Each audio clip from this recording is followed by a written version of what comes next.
पाकिस्तान इस वक्त अपने इतिहास के सबसे भीषण जल संकट से जूझ रहा है और इसकी सबसे बड़ी वजह मानी जा रही है भारत से बहकर आने वाले जल में भारी कटौती। विशेष रूप से चिनाब नदी का जल प्रवाह बेहद चिंताजनक स्तर तक घट चुका है। स्थानीय जल विशेषज्ञों के मुताबिक चिनाब नदी में पानी का बहाव 92% तक कम हो गया है, जिससे पंजाब और सिंध जैसे प्रमुख कृषि क्षेत्रों में हालात भयावह हो गए हैं। किसानों की फसलें सूख रही हैं, खेत वीरान हो रहे हैं और ग्रामीण अर्थव्यवस्था पूरी तरह से चरमरा गई है। 29 मई को चिनाब नदी का प्रवाह 98,200 क्यूसेक दर्ज किया गया था, लेकिन अब ये घटकर मात्र 7,200 क्यूसेक रह गया है। नदी का जलस्तर डेड लेवल से नीचे जा चुका है, जिसका सीधा असर सिंचाई व्यवस्था पर पड़ा है। रिपोर्टों के मुताबिक पाकिस्तान की खरीफ फसलों का 40% से अधिक हिस्सा या तो सूख चुका है या फिर सूखने की कगार पर है। पंजाब और सिंध प्रांतों के लगभग 6.5 करोड़ लोग चिनाब नदी से मिलने वाले पानी पर पूरी तरह से निर्भर हैं और अब वो जल संकट की चपेट में है।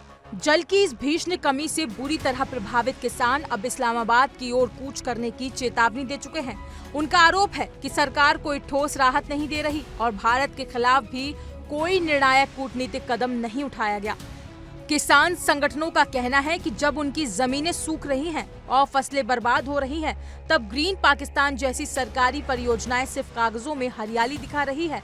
असली हरियाली खेतों में पानी से आती है और फिलहाल गायब है। कृषि संगठन पीआरएफ और पाकिस्तान के सिंचाई विभाग के आंकड़े बताते हैं कि इस संकट के चलते अब तक देश को 4500 अरब रुपए का नुकसान हो चुका है। बारिश की भारी कमी और जल वितरण में बाधा ने मिलकर स्थिति और भी ज्यादा बिगाड़ दी है। भूजल स्तर खतरनाक रूप से नीचे चला गया है और हजारों ट्यूबवेल पूरी तरह सूख चुके हैं, जिससे पीने और सिंचाई दोनों के लिए पानी का गंभीर संकट पैदा हो गया है। मंगला बांध जैसे देश के प्रमुख जल भंडारण केंद्रों का स्तर भी खतरे की रेखा से नीचे पहुंच चुका है। विशेषज्ञों का मानना है कि अगर यही स्थिति बनी रही तो पाकिस्तान को एक गहरा राष्ट्रीय खाद्य संकट झेलना पड़ सकता है। ये केवल किसानों की समस्या नहीं है, बल्कि ये पूरे देश की खाद्य सुरक्षा, रोजगार और आर्थिक स्थिरता का मामला बन चुका है। बता दें कि भारत और पाकिस्तान के बीच 1960 में हुई सिंधु जल संधि अब एक बार फिर चर्चा के केंद्र में है।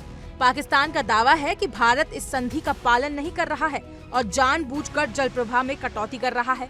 इस मुद्दे को लेकर पाकिस्तान की ओर से भारत को अब तक 4 औपचारिक पत्र भेजे जा चुके हैं। इनमें से एक पत्र कथित तौर पर ऑपरेशन सिंदूर के बाद भेजा गया था। इन सभी पत्रों को पाकिस्तान के जल संसाधन मंत्रालय के सचिव सैयद अली मुर्तजा ने भारत के जल शक्ति मंत्रालय को भेजा, जिसे बाद में भारत के विदेश मंत्रालय को फॉरवर्ड कर दिया गया है। पाकिस्तान सरकार की ओर से तो औपचारिक पत्राचार हो रहा है, लेकिन जमीनी स्तर पर किसान बुरी तरह से असंतुष्ट है। उनका कहना है कि सरकार सिर्फ प्रेस कॉन्फ्रेंस कर रही है, असल में खेतों तक पानी नहीं पहुंच रहा। ग्रीन पाकिस्तान जैसी योजनाएं उन लोगों के लिए खोखली लग रही हैं जिनकी जिंदगी ही मिट्टी और पानी पर टिकी है। किसानों का कहना साफ है, हमें भाषण नहीं, पानी चाहिए।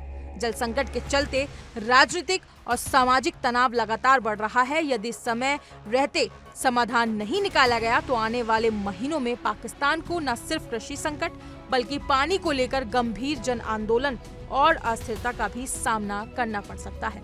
फिलहाल इस खबर में इतना ही। अपनी राय कमेंट सेक्शन में जरूर साझा करें और ऐसी ही तमाम हर बड़ी अपडेट के लिए इंडिया डेली को सब्सक्राइब करना ना भूलें।